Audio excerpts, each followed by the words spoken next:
ಅರಸೀಕೆರೆಯಲ್ಲಿ ಹೆಚ್ಚಾಯಿತು ಬೀದಿ ನಾಯಿಗಳ ಹಾವಳಿ.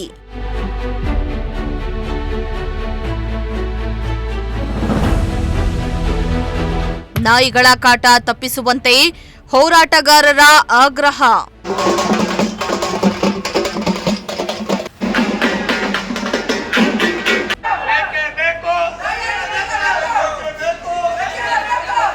ಎಸ್ ವೀಕ್ಷಕರ, ಹಾಸನ ಜಿಲ್ಲೆಯ ಅರಸೀಕೆರೆ ತಾಲೂಕಿನಾದ್ಯಂತ ಇತ್ತೀಚಿನ ದಿನಗಳಲ್ಲಿ ಬೀದಿ ನಾಯಿಗಳ ಕಾಟ ದಿನೇ ದಿನೇ ಹೆಚ್ಚಾಗ್ತಾ ಇದೆ.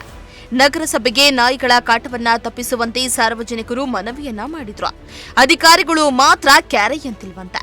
ಇದೇ ಕಾರಣಕ್ಕೆ ಇಂದು ಸಾಮಾಜಿಕ ಹೋರಾಟಗಾರರಾದ ಬಿಎನ್ ರಾಘವೇಂದ್ರ ನೇತೃತ್ವದಲ್ಲಿ ಹೋರಾಟಗಾರರು ಪಿಪಿ ವೃತ್ತದಿಂದ ತಮಟೆ ಹೊಡೆದುಕೊಂಡು ಪಾದಯಾತ್ರೆ ಮಾಡುವ ಮೂಲಕ ನಗರಸಭೆಯನ್ನ ತಲುಪಿ ಪೌರಾಯುಕ್ತರಿಗೆ ಮನವಿ ಪತ್ರವನ್ನ ನೀಡಿದ್ರು. ಹೌದು, ಬೀದಿ ನಾಯಿಗಳ ಹಾವಳಿ ಹೆಚ್ಚಾಗ್ತಾ ಇರೋದ್ರಿಂದ ಶಾಶ್ವತ ಪರಿಹಾರಕ್ಕಾಗಿ ಆಗ್ರಹಿಸಿ ಸಮಾಜ ಹೋರಾಟಗಾರರಾದ ಬಿಎನ್ ರಾಘವೇಂದ್ರರಿಂದ ಪ್ರತಿಭಟನೆಯನ್ನ ನಡೆಸಿ ಆಗ್ರಹಿಸಿದ್ರು.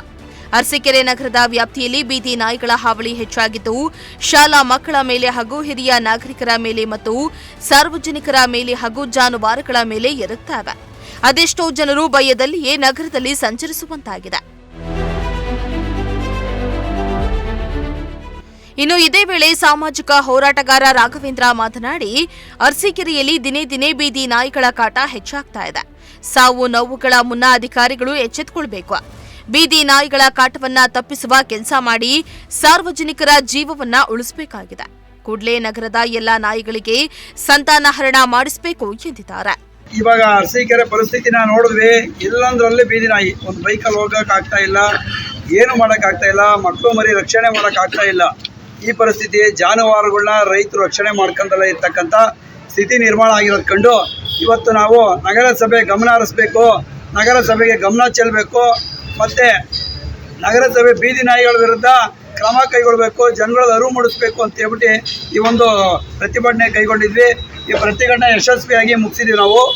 ನೋಡಿ, ಒಬ್ಬ ಮನುಷ್ಯಗೆ ನಾಯಿ ಕಡಿದು ಅವನಿಗೆ ರ್ಯಾಬಿಸ್ ಕಾಯಿಲೆ ಬಂದರೆ ಯಾವುದೇ ಕಾರಣದಲ್ಲೂ ಬದುಕೋಕ್ಕೆ 100ಕ್ಕೆ 200% ಬದುಕೋ ಸಾಧ್ಯತೆಯೇ ಇಲ್ಲ, ಅಂಥ ಸ್ಥಿತಿ ಇದೆ. ಅದೇ ನಾಯಿ ಜಾನುವಾರುಗಳು ಕಡಿದ್ರೆ, ಅವುಗಳಿಗೆ ರೇಬಿಸ್ ಬಂದರೆ ಹಾಲನ್ನ ತಗೊಂಡೋಗಿ ಕರೆದು ಡೈರಿಗೆ ಹಾಕಿದ್ರೆ ಅದನ್ನು ಕೊಡುವಂಥ ಮನುಷ್ಯರಿಗೂ ಕೂಡ ಆ ಕಾಯಿಲೆ ಬರ್ತಕ್ಕಂಥ ಸಾಧ್ಯತೆ ಇದೆ ಅಂತ ನನ್ನ ಸ್ನೇಹಿತರು ವೈದ್ಯರೊಬ್ಬರು ಪಶು ವೈದ್ಯರು ತಿಳಿಸಿದ್ರು. ಹಾಗಾಗಿ ಪೌರಾಯುಕ್ತರು ಏನು ಹೇಳಿದ್ರು? ಈಗ ಪೌರಾಯುಕ್ತರು ನಾವು ಎಲ್ಲ ನಾಯಿಗಳನ್ನ ಸಂತಾನಹರಣ ಮಾಡ್ತೀವಿ, ಆಮೇಲೆ ಯಾರ ಮೇಲೆ ದಾಳಿ ಮಾಡಿದ್ರೆ ಅವ್ರಿಗೆ ಪರಿಹಾರ ಕೊಡ್ತೀವಿ, ಮೃತಪಟ್ಟರೆ ನಾಯಿ ದಾಳಿಗೆ ಅವ್ರಿಗೆ ಪರಿಹಾರ ಕೊಡೋದಕ್ಕೆ ನಾವೇನು ಬೇಡಿಕೆ 5 ಲಕ್ಷ, ಸತ್ತರೆ 50 ಲಕ್ಷ, ಕಚ್ಚಿದ್ರೆ 50,000 ಪರಿಹಾರ ಕೇಳಿದ್ವಿ.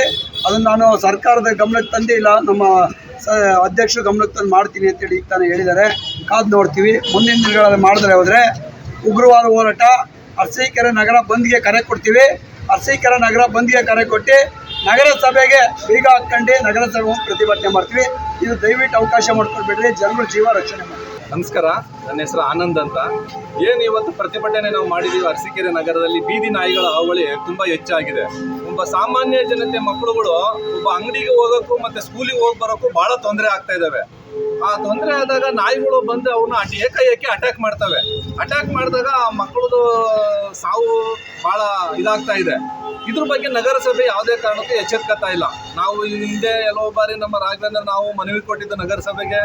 ಈಗ ನಾವು ಧರಣಿ ಮುಖಾಂತರ ಏನು ಅರಸೀಕೆರೆ ನಗರದಲ್ಲಿ ಬಂದು ನಾವು ನಗರಸಭೆಗೆ ಪೌರಾಯುಕ್ತರಿಗೆ ಮನವಿ ಕೊಟ್ಟಿದ್ವಿ. ಇದರಿಂದ ನಮಗೆ ಇನ್ನು ನಗರಸಭೆಯಿಂದ ನಮಗೆ ರಕ್ಷಣೆ ಕೊಡಬೇಕು ನಾಯಿಗಳ ಇದು ಏನು ಅಂತಂದರೆ ಸಾಮಾನ್ಯ ಜನತರು ನಾಯಿಗಳ ಬಗ್ಗೆ ಯಾರಿಗೂ ಅರಿವು ಮೂಡಿಸ್ತಾ ಇಲ್ಲ ನಗರಸಭೆಯವರು. ಮತ್ತು ಯಾರೇ ಆಗಲಿ ದೊಡ್ಡ ದೊಡ್ಡ ಶ್ರೀಮಂತರುಗಳು ಅಲ್ಲೆಲ್ಲ ದೊಡ್ಡ ದೊಡ್ಡ ರಾಜಕಾರಣಿಗಳು ಮಕ್ಕಳುಗಳು ಯಾರು ಬೀದಿಗಳಲ್ಲಿ ಬಂದು ಅವ್ರುಗಳಿಗೆ ಗನ್ಮ್ಯಾನ್ಗಳು ಇರ್ತಾರೆ. ಅವ್ರ ಮಕ್ಕಳು ಕರ್ಕೊಂಡು ಹೋಗೋಕ್ಕೆ ಕರ್ಕೊಂಬರೋಕ್ಕೆ ಗನ್ಮ್ಯಾನ್ ಇರ್ತಾರೆ, ಸೇಫ್ಟಿಯಾಗಿ ಕರ್ಕೊಂಡು ಹೋಗ್ತಾರೆ, ಕರ್ಕೊಂಬರ್ತಾರೆ.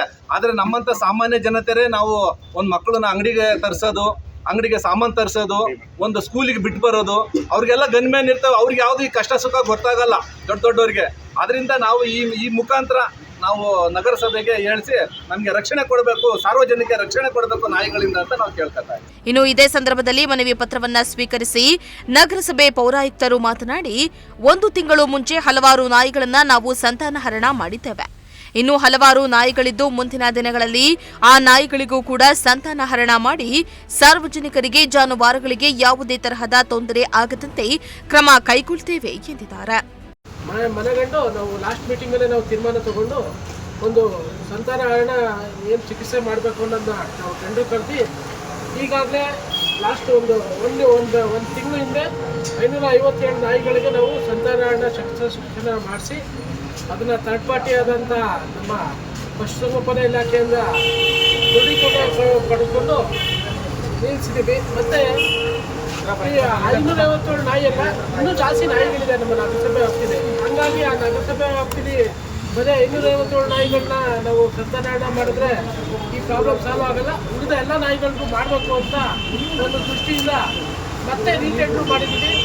ಪಾರ್ಟಿಸಿಪೇಟ್ ಮಾಡಿದ್ದಾರೆ. ಮೋಸ್ಟ್ಲಿ ಇನ್ನೊಂದು ನಾಳೆಗಾಗ್ತೀವಿ ಇಲ್ಲಾಂದರೆ ನೆಕ್ಸ್ಟ್ ವೀಕಿಂದ ಮತ್ತೆ ಸ್ಟಾರ್ಟ್ ಮಾಡ್ತಾರೆ. ನಾಯಿಗಳನ್ನ ಹಿಡಿದು ಮತ್ತೆ ಸಂತಾನಹರಣ ಚಿಕಿತ್ಸೆನ ಮಾಡೋ ಅಂಥದ್ದನ್ನು ಮಾಡ್ತಾ ಇದ್ದಾರೆ. ಏನು ಸಂತಾನಹರಣ ನಾವು ಚಿಕಿತ್ಸೆ ಮಾಡ್ತೀವಿ, ಆ ನಾಯಿಗಳಿಗೆ ಕಡ್ಡಾಯವಾಗಿ ಲಸಿಕೆನೂ ಸಮೇತ ಹಾಕಿಸ್ತೀವಿ.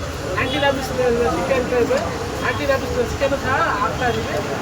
ಆಯಿತು, ಏನಾಗ್ತದೆ ನಾಯಿಗಳು, ಬೀದಿ ನಾಯಿಗಳು ಹೆಂಗೆ ರೂಢಿ ಆಗ್ತದೆ ಅಂದರೆ, ಯಾರೋ ಒಂದ್ಸಲಿ ಫೀಡ್ ಮಾಡಿದ್ರೆ, ಯಾರೋ ಒಂದ್ಸಲಿ ಮನೆಗೆ ಊಟ ಹಾಕಿದ್ರೆ, ಇಲ್ಲ ವೇಸ್ಟ್ ಊಟ ತಗೊಂಡು ಹೊರಗಡೆ ಹಾಕಿದ್ರೆ ಆ ವೇಸ್ಟ್ ಊಟನ ತಿಂದ್ಬಿಟ್ಟು ಆ ಮನೆ ಹತ್ರ ರೂಢಿ ಆಗ್ತದೆ.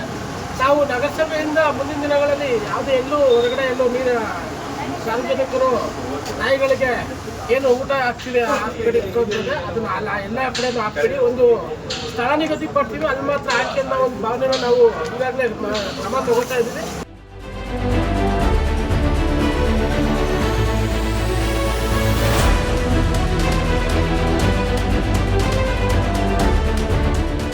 MD Nasir, Prajashakti TV, Arsikere.